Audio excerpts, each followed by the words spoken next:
பாலிவுட்ல item song அப்படின்னு சொன்னாவே நமக்கு ஃபர்ஸ்ட் ஞாபகம் வருது நோரா ஃபேட்டஹி அப்படிங்கிற இந்த நடிகை தான். ஆரம்பத்துல இவங்க டான்ஸ் ஷோஸ்ல பலதுல கலந்தாலும் இன்னைக்கு இவங்களோட ரேஞ்சே வேற மாதிரி இருக்கு. ஒரு பாடலுக்கு நடிக்கிறதுக்கு அவ்வளவு கோடி சம்பளம் வாங்குறாங்க. ஆனா இன்னைக்கு அவங்களுடைய பாடலே ஒரு சர்ச்சையில போய் முடிஞ்சிருச்சு. அதாவது இவங்க எந்த பாட்டு நடிச்சாலும் கண்டிப்பா 100 மில்லியன் மேல போகும் அப்படிங்கிறது ஒரு ப்ரெடிக்ஷன். ஏன்னு கேட்டீங்கன்னா நீங்க தில்பர் எடுத்துக்கிட்டாலும் நிறைய பாடல்கள் எடுத்துக்கிட்டாலும் எல்லாம் அந்த 1 பில்லியன் கிட்ட வரும். தில்பர்ல 1 பில்லியனே அடிச்சிருச்சு. அதுக்கு ரீசன் என்னன்னு கேட்டீங்கன்னா நோரா ஃபேட்டியோட மூவ் ரொம்ப முக்கியமான ஒண்ணு. ஆனா அப்படி என்ன இவங்க பாடல்ல ஆடி என்ன சர்ச்சை வந்துச்சு, அதுக்கு நோரா ஃபேட்டையும் ஒரு ரிப்ளை கொடுத்துருக்காங்க. அது சமூக வலைத்தளங்கள்ல பயங்கரமான ட்ரெண்ட் ஆகி சரி சப்போர்ட் வரும்னு பார்த்தா அவங்க வாயிலே தான் குத்துறாங்க. அது என்னன்னு தெரிஞ்சுக்கணும்னா இந்த வீடியோக்குள்ள பார்க்கணும். ஸோ வாங்க வீடியோக்குள்ள போகலாம். நோரா ஃபேட்டையை பொறுத்த வரைக்கும் என்னன்னா ஆரம்பத்துல இருந்தே இந்த பிளாஸ்டிக் சர்ஜரி ரொம்ப அதிகமா அவங்க பண்ணிருக்காங்க. ஏன்னா ஆரம்பத்துல அவங்க இப்படி இருந்தவங்க இப்போ இப்படி இருக்கிறாங்க அப்படின்னு பார்க்கும்போது என்ன இவ்வளவு சேஞ்சஸ் அப்படின்னு சொல்லி ரொம்ப கலாச்சிட்டு தான் இருந்தாங்க. ஆனா இவங்களுடைய வளர்ச்சி அபரிவிதமான வளர்ச்சி. ஏன்னா இவங்க ஒரு நெப்போ ப்ராடக்ட் கிடையாது. டான்ஸ் ஷோஸ்ல இருந்து ஆடி ஆடி ஆடி இவ்வளவு பெருசா வந்திருக்கிறது மிகப்பெரிய விஷயமா பார்க்கப்படுது. ஆனா இவங்களுக்கு ஒரு சில லீட் ரோல்ஸ் கொடுக்கும் போது நடிப்பு சரியா வரலையோ அப்படிங்கிறது ஒரு சில பேரோட கருத்தாவும் இருக்கு. இவங்களோட முதல் பாடல் பாகுபலியோட இந்த பாடல் தான். இந்த பாடல்ல அவங்க நீங்க நோட் பண்ணிருக்க மாட்டீங்க. ஆனா பல பேரும் நோரா ஃபேட்டஹி ஃபேமஸ் ஆனதுக்கு அப்புறம் தான் இவங்க இந்த பாடல்ல இருந்திருக்காங்க அப்படிங்கறது நோட் பண்ணாங்க. இப்ப நோரா ஃபேட்டஹியோட சர் கே சுனார் அப்படிங்கிற இந்த பாடல் தான். இது ஹிந்தியில வெளியிட்டு பாத்தீங்கன்னா அவங்களோட டான்ஸ் ரொம்ப வல்கரா இருந்துச்சு. அந்த கிளிப்ஸ் தான் நீங்க பாத்துட்டீங்க. வல்கர் அப்படிங்கறத தாண்டி அதுல ஒரு 4 லைன் இருக்கிறதுல ரொம்ப ரொம்ப வல்கரு. அதாவது பின்னாடி இது பண்ணணும் அப்படி பண்ணணும் அப்படி. நான் என்ன சொல்ல வரேன் புரியுது பாத்தீங்களா? செக்ஷுவல் லைன்ஸும் ரொம்ப கேவலமா, அதாவது அதை பத்தி தான் பேசுறாங்கன்றது நமக்கு தெரியுது 18+. ஆனா அந்த டைரக்டர் எப்படி சொல்லி மறைச்சாருன்னா இல்ல நாங்க பாட்டில் பத்தி தான் பேசுறோம், மதுபான பாட்டிலுக்கு தான் நாங்க இவ்வளவு வழக்கம் கொடுத்தோமே தவிர பெண்ணோட பாடியை வச்சு கொடுக்கல அப்படிங்கிற மாதிரி சொன்னாங்க. ஆனா நோரா ஃபேட்டஹி அதுக்கப்புறம் ஒரு வீடியோ என்ன போட்டாங்கன்னா இங்க பாருங்க நான் அதெல்லாம் ஒன்றும் பண்ணலைங்க. எனக்கு சம்பளம் கொடுத்து நடிக்க வைக்கும் போது இது 3 வருஷம் ஆகிருக்கும். நான் இது கன்னட பாட்டுன்னு நடிச்சேன். எனக்கு கன்னடம் தெரியாதனால எனக்கு இங்கிலீஷ் டிரான்ஸ்லேஷன் இப்படிதான் சொன்னாங்க. அதனாலதான் நான் அப்படி நடிச்சேன். எனக்கு எதுவுமே தெரியாதுங்க அப்படி இப்படின்னு சொல்றாங்க. ஆனா கீழே ஒருத்தவங்க என்ன கமெண்ட் பண்ணிருக்காங்க அப்படின்னா ஃபெமினிசம். சரி அதுக்கு முன்னாடி நோரா ஃபேட்டஹி வீடியோ என்ன பார்த்தா இந்த ஃபெமினிசம் மேட்டர் என்னன்றது தெரியும். Hi guys, I just want to come on here to discuss this controversy regarding the song. First of all, I'm in the middle of grieving a loss of one of my closest friends, and I'm also in the middle of nowhere with no network, so I haven't been able to see what's going on. But I've gotten some updates today because I got a little bit of network, so I do want to clarify a couple of things. I'm going to make sure this is not a very long video, but hear me out, okay? 1, I shot this song 3 years ago in a language called Kannada, okay? Which is a part of a different industry called sandalwood, okay? And when I shot this song 3 years ago, I said yes to it because it was a part of a big film. It was with a big icon, Sanjay Dutt. Who would say no to work with him? He's such an icon. And it was a remake, at least that's what I thought, of Like Nahi Kal Naik Hu Main, which is also a very iconic song. When I'm on set shooting for this song, I'm relying on the filmmakers to translate the song, and that is what I go by, okay? When they're translating the song,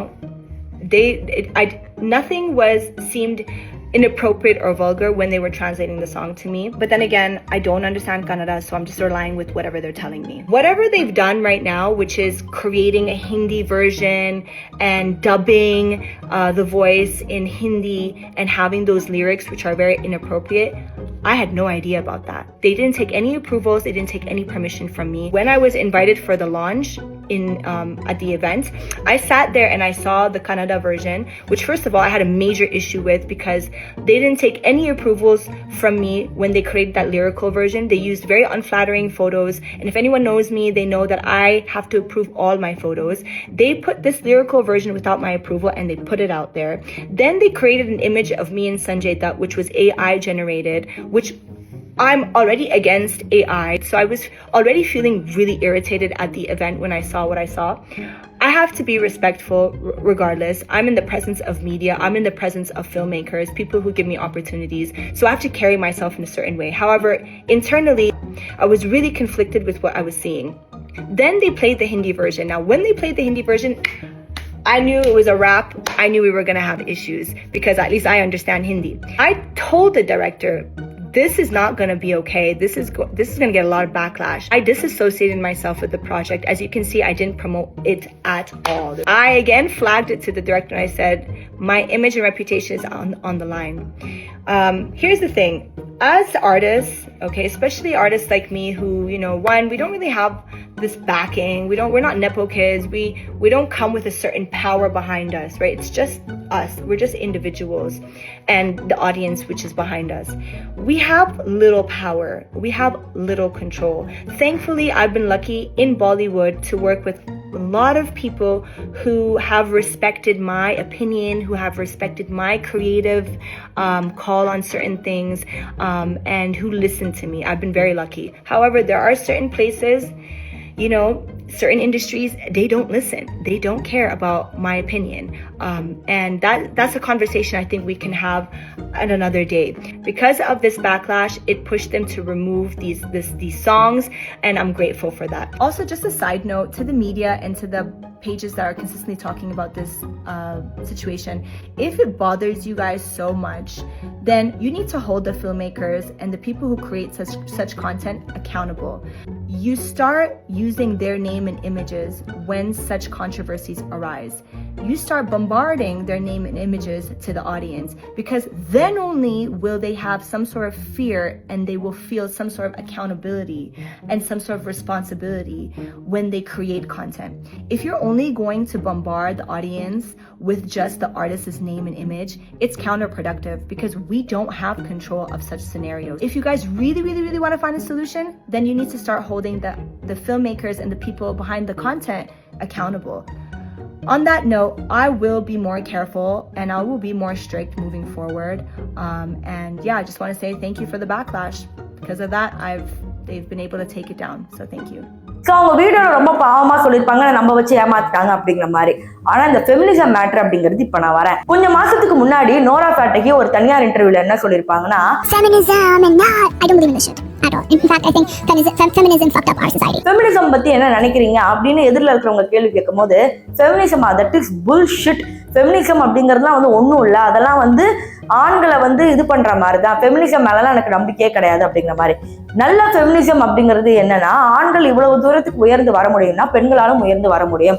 ஒரு ஆணால MLA ஆக முடியும்னா ஒரு பெண்ணாலையும் MLA ஆக முடியும். ஒரு ஆணால engineer ஆக முடியும்னா ஒரு பெண்ணாலும் இன்ஜினியர் ஆக முடியும். சரிக்கு சமம், ஈக்குவாலிட்டி அப்படிங்கிறது தான் இந்த ஃபெமினிசமோட ஒரு விஷயமாவே பார்க்கப்படுது.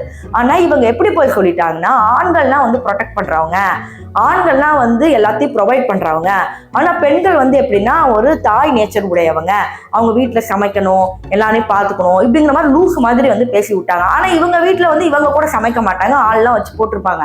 ஆனா இவங்க அப்படி ஒரு ஸ்டேட்மெண்ட் சொன்ன உடனே அப்பத்துல இருந்து நீ வாங்குவ, என்னைக்காவது ஒரு நாள் வாங்குவேன்னு சொல்லி ரசிகர்கள் தொடர்ந்து கமெண்ட் பண்ணிக்கிட்டே இருந்தாங்க. அதுக்கு தான் இந்த சர்க்கே சுனார் பாடல்.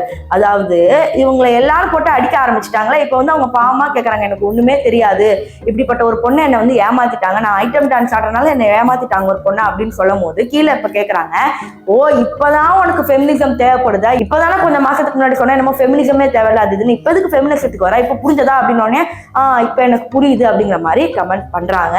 ஸோ அவங்க சொன்ன கருத்துக்கு இப்பதான் வந்து ஒரு விஷயமே புரிய வருது. ஆனா இதெல்லாம் ஒரு பக்கம் இருக்கும்போது பாத்தீங்கன்னா, சஞ்சய் தத் மேலேயும் நோரா ஃபேட்டகி மேலேயும் இப்ப கேஸ் போட்டு நீங்க நேர்ல வந்து ஆஜராகி இதுக்கு விளக்கம் கொடுக்கணும் அப்படிங்கிற மாதிரி சொல்றாங்க. அவங்களோட பாடி டைப் எல்லாம் பார்க்கும்போது இது 3 வருஷத்துக்கு முன்னாடி எடுத்த பாடல் மாதிரி எல்லாம் இல்ல அப்படிங்கிற மாதிரி பல பேர் கமெண்ட் பண்றாங்க. ஏன்னா 3 வருஷத்துக்கு முன்னாடி அவங்க பாடி டைப் கொஞ்சம் வேற மாதிரி இருந்துச்சு. இது வந்து இப்ப இருக்கிற பாடி டைப்ல தான் அவங்க ஆடுற மாதிரி இருக்கு. ஆனா கேட்டா எனக்கு தெரியவே தெரியாது, எனக்கு தெரியாமலே நிறைய பண்ணிட்டாங்க, நான் அந்த மாதிரி வல்கர் மூவ்ஸ் எல்லாம் கொடுக்கவே இல்லை, ஏஐ வச்சு என்னமோ பண்ணிட்டாங்க அப்படிங்கிற மாதிரி சொல்றாங்க. ஆனா நோரா ஃபேட்டகி வல்கராவே ஆட மாட்டாங்க அப்படின்னு கேட்டீங்கன்னா கண்டிப்பா கிடையாது. பாலிவுட்ல பல திரைப்படங்கள்ல அவங்க வல்கரா ஆடி பல சர்ச்சைகள்ல சிக்கினாலும் பாடல்களோட டியூன் நல்லா இருக்கறனால எஸ்கேப் ஆயிடுவாங்க. ஆனா இந்த தடவை அவங்க மாட்டிக்கிட்டாங்க. இது மட்டும் இல்லாம ரொம்ப வருஷமாவே இவங்க வேலை 200 கோடி மோசடி புகார் வந்து இருந்துட்டு தான் இருக்கு. ஜாக்லின் பெர்னாண்டஸோட ஒரு பாய் ஃப்ரெண்ட் மாட்டிருந்தாரு, அவர் கூட தமிழ் ஆள் தான், அதோ சந்திரசேகர்லாம் சொல்லிட்டு இருந்தாங்க. அது ஒரு பிரச்சனை ஆகுமோ, நோரா ஃபேட்டகிக்கும் இவர் வந்து 200 கோடி பணம் கொடுத்தாங்க, இவங்க அதை வச்சு மோசடி பண்ணாங்கன்னு ஒரு 7-8 வருஷமாவே இந்த கேஸ் நடந்துட்டு இருக்கு. அது போதாதுக்குன்னு இந்த கேஸும் வந்துருச்சு. ஸோ இப்போ நோரா ஃபேட்டகி பயங்கரமான சர்ச்சையில சிக்கியிருக்கிறாங்க. இது மட்டும் இல்லாம இது வரைக்கும் பாலிவுட் ஐட்டம் சாங்னாவே நோரா ஃபேட்டகி அப்படின்னு பேர் இருந்தது. ஆஜிக்கு ராத்துல தமன்னா வந்து உடைச்சிட்டாங்க. ஸோ தமன்னா தமன்னாக்கு போட்டியா இனிமே நோரா ஃபேட்டஹி கிடையாது. ஏன்னா எல்லா ஐட்டம் சாங்ஸ்லயும் வந்து இப்ப தமன்னா வந்து ப்ரிஃபரபிள் பண்றாங்க. நோரா ஃபேட்டஹி நல்லா டான்ஸ் ஆடுவாங்க, ஆனா எக்ஸ்பிரஷன்ஸ் வந்து பெருசா இருக்காது. ஆனா தமன்னா நல்லா டான்ஸ் ஆடுவாங்க, எக்ஸ்பிரஷனும் ரொம்ப கிரேஸ்ஃபுல்லா கொடுப்பாங்க அப்படிங்கிறது நம்ம கம்பேரிசன்ல நம்ம பார்த்திருப்போம். ஸோ அதனாலதான் நிறைய பேர் தமன்னாவை ப்ரிஃபர் பண்றாங்க. கம்மி சம்பளம், சூப்பரா நடிக்கிறாங்க, சூப்பரா டான்ஸ் ஆடுறாங்க, இவங்களே பெட்டர் அப்படிங்கிற மாதிரி இன்னைக்கு தமன்னா தான் பல இடத்துல ப்ரிஃபர் பண்றாங்களே தவிர நோரா ஃபேட்டஹியை கம்மி பண்ணிட்டு தான் இருக்காங்க. சரி எதையாவது ஒன்று நடிக்க வைக்கலாம்னு பார்த்தா அதுவும் இப்படி சர்ச்சையில போய் முடிஞ்சிருச்சு. இதுதான் பாலிவுட்ல மட்டும் இல்லாம மொத்த சினிமாலையும் இதுதான் டாக்ஸா போயிட்டு இருக்கு. இது போன்ற பல சர்ச்சையான பாலிவுட் நியூஸ் தெரிஞ்சுக்கணும்னா மறக்காம ரெட் தமிழ் சேனலை சப்ஸ்கிரைப் பண்ணிக்கோங்க.